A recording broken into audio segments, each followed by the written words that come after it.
family. Welcome back to the Clifton Brantley podcast. I'm glad to be back for another episode.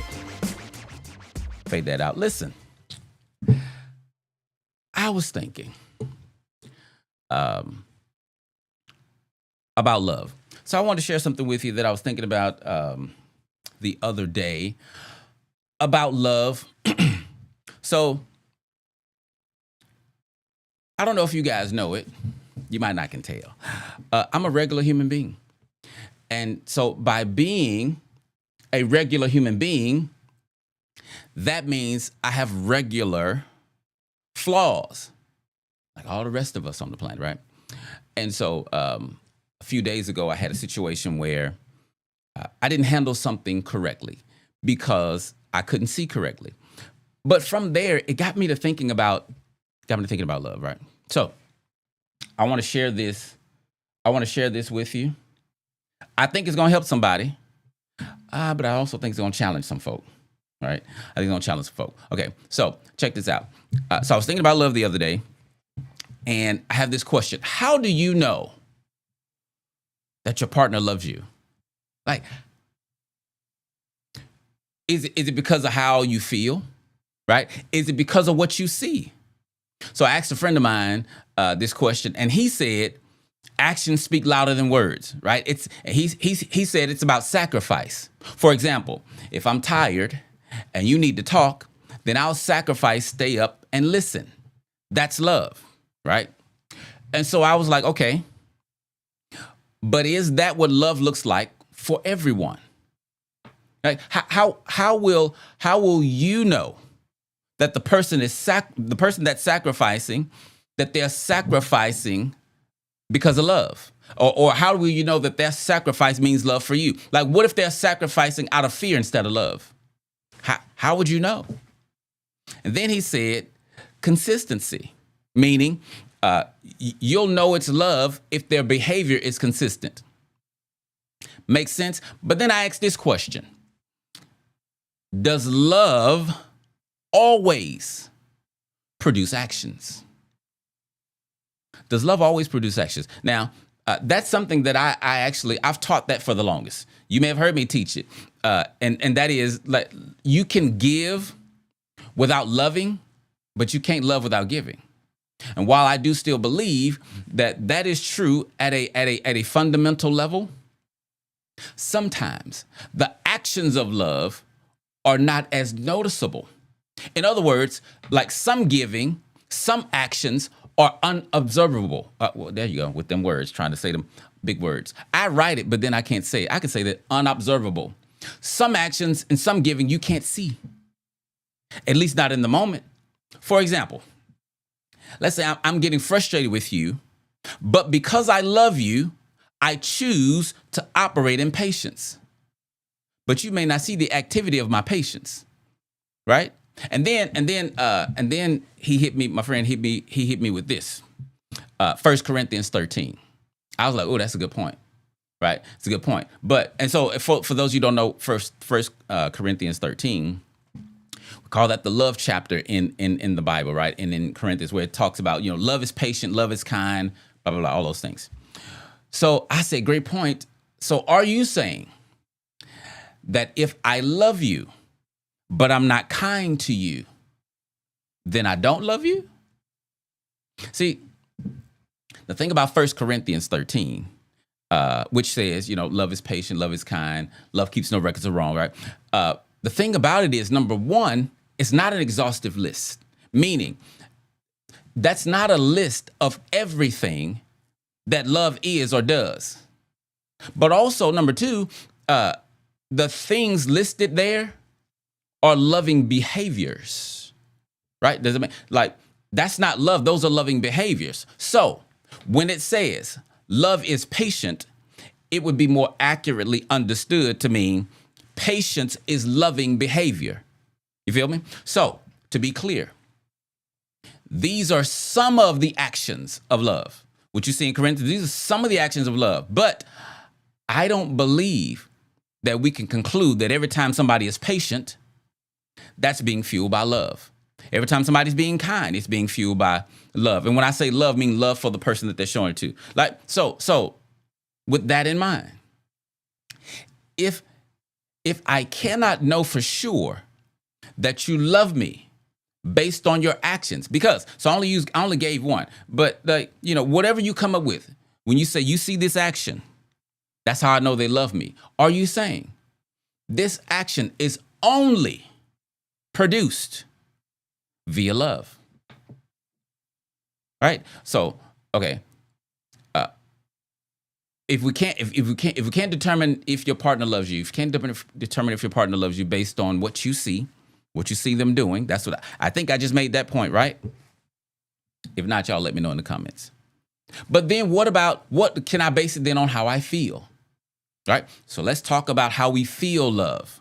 First, now, before we talk about how we feel love, we got to go back and talk about the foundation or the origin of our feelings, right? So familiar teaching that I always do. Your world only exists in your mind, okay? That'll never change. Your world only, not a little bit of it, not some of it, all of it, it only exists in your mind, right? And your world then is made up of your experiences, right? Your hurts, your habits, your history. It's not possible for two people on the planet to have the same experience, right? It's not possible for two people on the planet to live in the same world, okay? Because your world only exists in your mind. So the reason that is the case is because as a intelligent, free will creature, you're the only person on the whole planet that gives everything in your world meaning. You're the only one. God doesn't even give meaning to your world. Now, God will say what stuff mean, but you got to believe it to bring that into your world and then interact with that way. My point is, your world only exists in your mind, and you are the only one that gives everything in your world meaning, right? You were not born with these meanings. So whatever meanings you got for love, you got that when you got here, right? You were not born with these meanings. They were developed over time based on what you've experienced, right? So let me give you an example. If I use love languages, let's say you like receiving gifts. Remember, we're talking about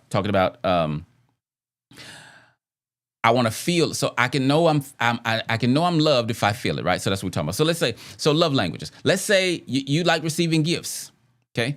You are the one that determines what the gift means, right? You're the one that gives the gift value.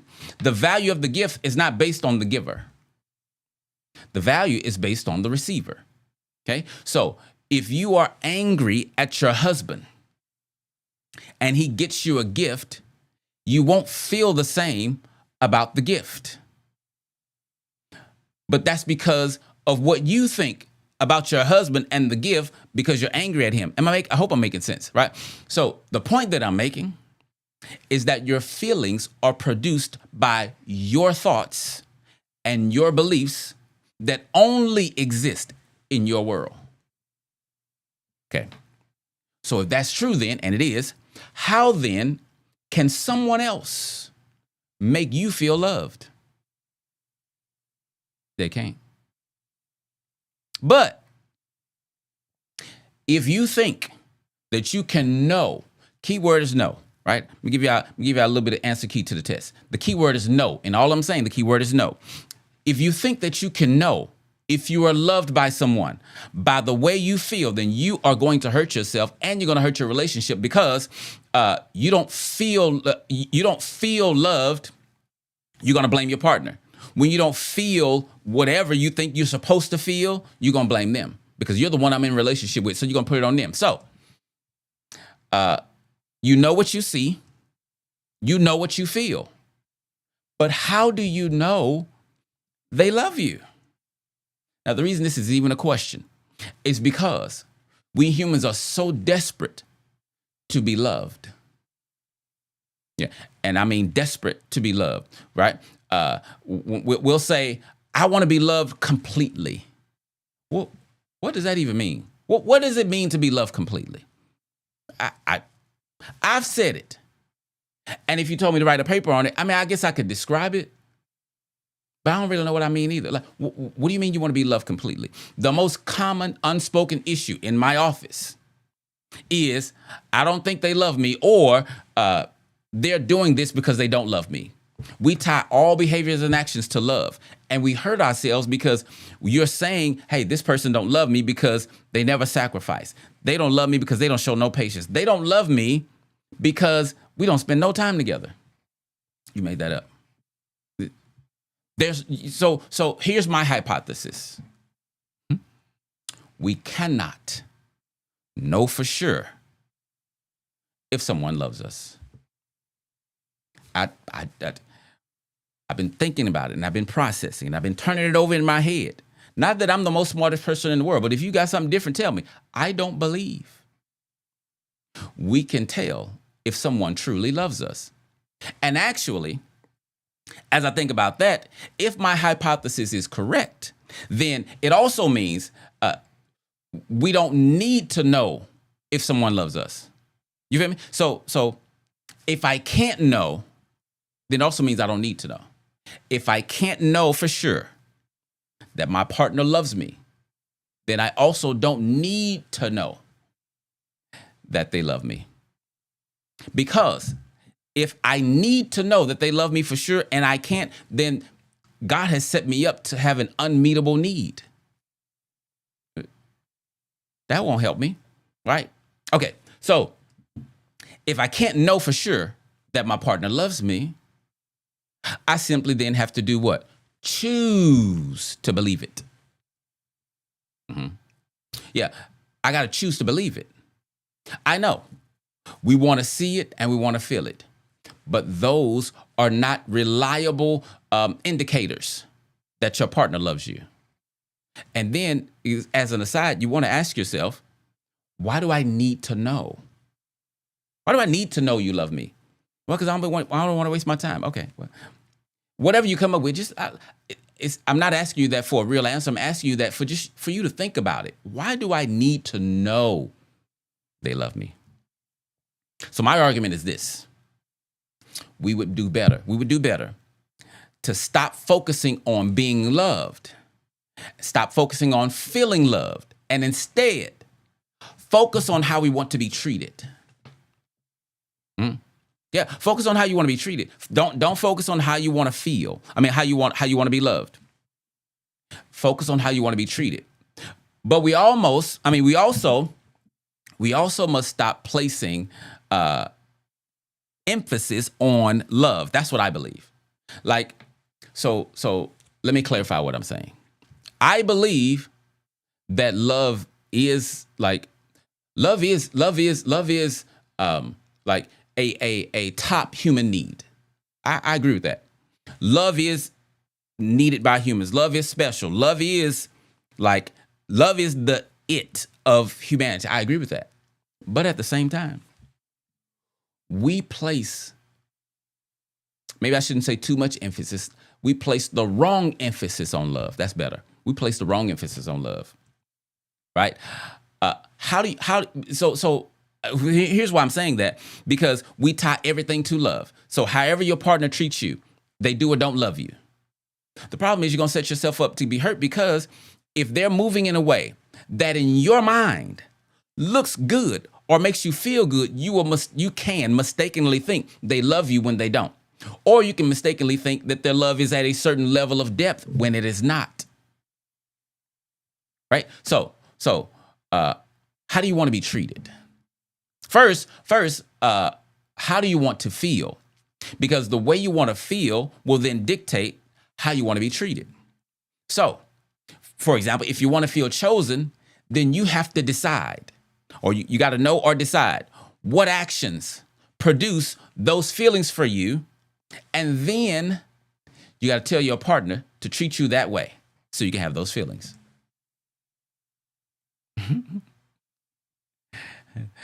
This is not grandma's kind of love, right? And let me say this. Don't let that Hollywood mindset make you think it's not meaningful. It's not meaningful because you told them what to do. Y'all gonna have to get rid of that. I mean, I told them that I like this and I like that, and they did it. That ain't special. So what wouldn't have been special if you'd have told them you like this and they didn't do it? Okay. So get that out your head. But to reiterate what I said, know how you want to feel.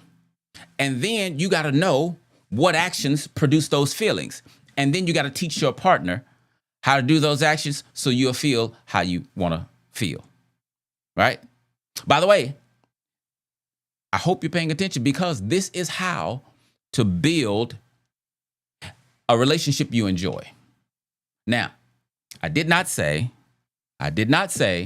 this is how you build a healthy relationship, but I also didn't say this is not how you build one. Like, I'm not unhealthy, right? But I'm not on unhealthy either. So my point is, I'm not even over there. But this is how you build a relationship that you enjoy. I don't think God is anti-enjoying us relationships. He is anti-elevating your relationship to idolatry. Right? Talk a little bit about that later. But this is what I'm sharing with you is how you're going to enjoy your relationship. Because you worrying about if they love me and I'm looking for signs that they love me, you are stressing yourself out. How do I know? Look at my hair. I had a whole afro this morning. I've been doing this myself. You don't love me. If you love me, you'd be doing this. If you love me, you'd be doing that. Who told you that? Who told you that? So you're going to teach your partner how to treat you. You're going to teach them how to treat you so that you'll feel how you want to feel, right? Now, you may be asking, well, so what do we do with love? We just forget love in our relationships? No, I'm not saying that. I'm not saying we forget about love altogether and focus on how to be treated. Here's what I'm saying. We put love in its proper place. Don't predetermine how love is supposed to look and feel. Yeah, because when you do that, that's when you're going to hurt yourself. The love you have, think about this. The love you have to give is your responsibility to give to your partner.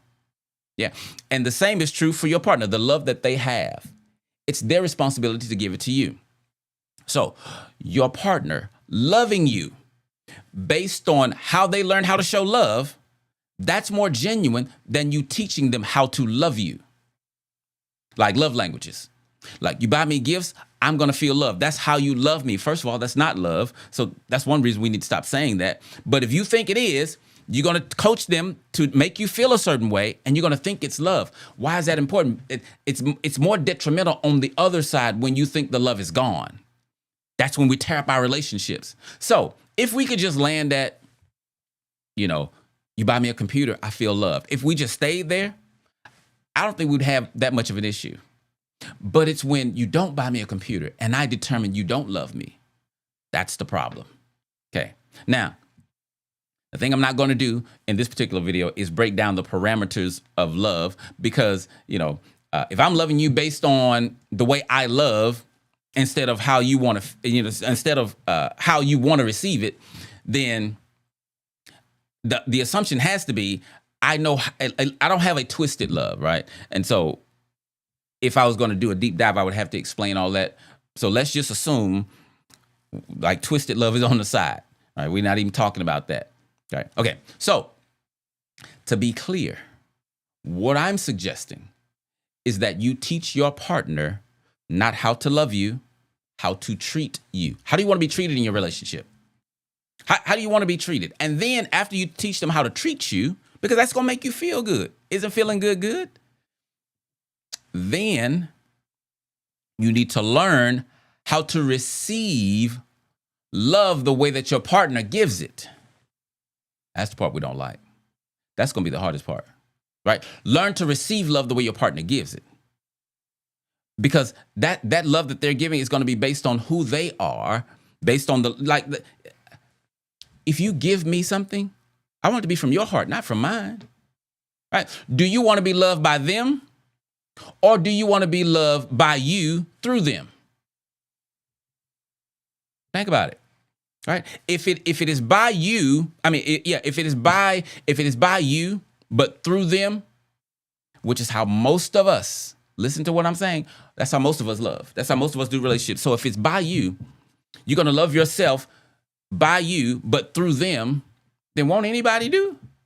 Why do you need the one that's fine? Why do you need the one that got money? Anybody will do. If If you're going to, you know what I'm saying? So as long as they are willing to learn, find someone to train to make you feel good. But don't label it love. Here's the problem. Unfortunately, most people are already doing that. Yeah. When you tell them, speak my love language, make me feel good. Speak my love language. When you tell them, if you love me, then you would check on me. When you feel some kind of way, because you don't feel their love, you are setting yourself up for major disappointment. And the reason that I think that this is destroying our relationships and marriages is because on this planet, we have elevated romance to the place of idolatry. Yep. I'm more than convinced of it. We've elevated romance to the place of idolatry, meaning in our relationships, romance is the number one thing we want, because romance is 100% about how you feel. Romance isn't about anything other than feelings. Think about that. Whatever you do on the romance side, it's to produce feelings. And we've elevated the feel-good stuff to the place of that's what I'm chasing after. That's why we kill folk. You going to leave me? I'm going to kill you. Or you going to leave me? I'm going to bust the windows out your car. And watch this. If I'm busting the windows out your car, it ain't because of how you treated me. I'm busting the windows out your car because of the chaos that's going on in me, and I don't like what you did. And so when that got in my world, that was the response, right? So nobody made you do anything. But anyway, I'm not on that. So romance is 100% about how you feel. And if we use that to determine the quality of our connections, you're going to suffer. Okay? So my thing is helping you do love and life better. Love does have its place. I believe, I'm going to just throw this thought out there. I've said it before. I think I've taught it before. But I believe, I don't know 100%, but let me just say at a certain level. Well, I can say it this way.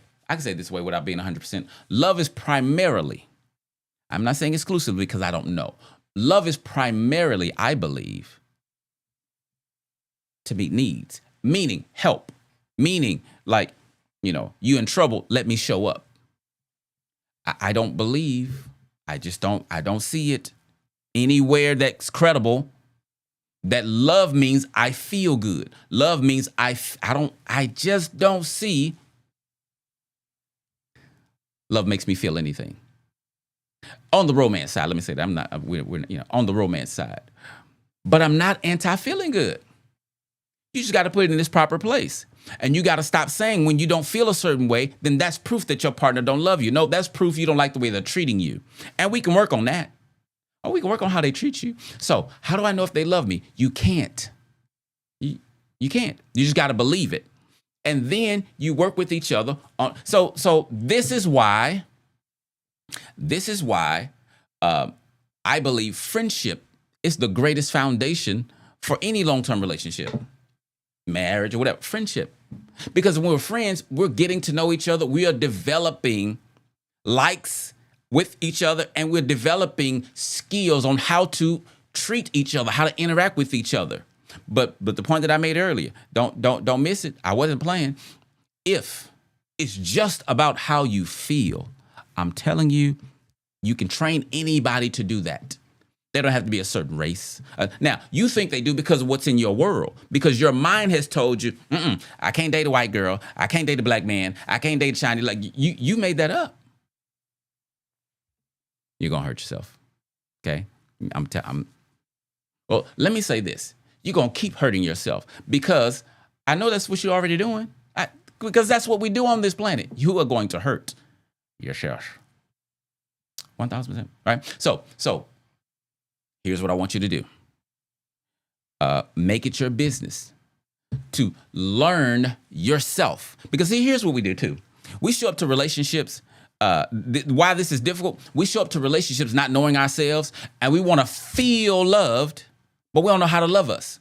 So then, what I want to get you to do is you love me so I'll feel loved. And that's where I'm going to get my love from. But then when they're gone, you back in the sunken place. You can't love you because you never learned how to do that. I want to encourage you. Learn you. Learn what you like, don't like. Learn how to turn yourself on like a Christmas tree. Right? Learn how to light your own self up. Don't wait for another human. I know I'm so my past self, if they could show up, my past self would be like, bro, what are you talking about? That ain't how we've been living. I know I've changed. Why? Because wisdom. And I'm trying to help you. I think I'm gonna do a series. I'm gonna do a series called The Bridge Is Out. And it's gonna be a series of things that I've learned over my years as far as how we do relationships that leads to destruction. Because ain't nobody told me most of this stuff. Like, ain't nobody told me nothing. I done went over so many bridges that was out and fell into the water. But now I want to help you guys. Because the bridge is out. Especially this love bridge. You're going to hurt yourself. Okay? I hope this was helpful. I forgot to play my theme music at the end. But listen, I hope this was helpful for you. I hope you digest this. I hope it at least makes you think about the reality that, hey, I might not be loving the way that I think. I may not be treating my partner. I may not be giving my partner credit for what they need credit for. Because remember this, they were not raised to love you. That your partner was not raised to know how to treat you. All of it, whether you believe it or not, is on the job training. When you meet someone and y'all just click, y'all click on the things you know. It's like an iceberg though. It's a whole lot of stuff under the water that you don't know and where y'all don't click. You're gonna still have to make some choices to stay and work on it. Learn how to treat each other. Okay? All right. Hope this was helpful for you. We'll talk next time.